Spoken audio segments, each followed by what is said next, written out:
回は打ち上げた花火の一部が不完全なまま落下し、跳ねた火花が通行人に当たったと説明していま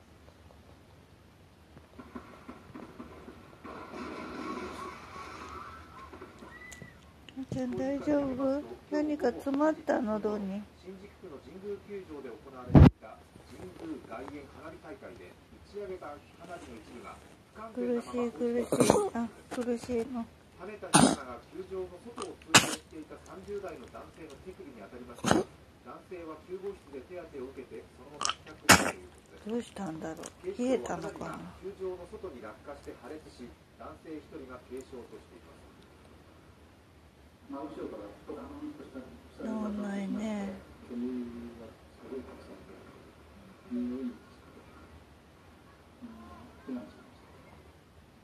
現場で目撃した人は取材に対し、たくさんの観客が悲鳴を上げながら逃げ出し、大変な混乱になったと話しています。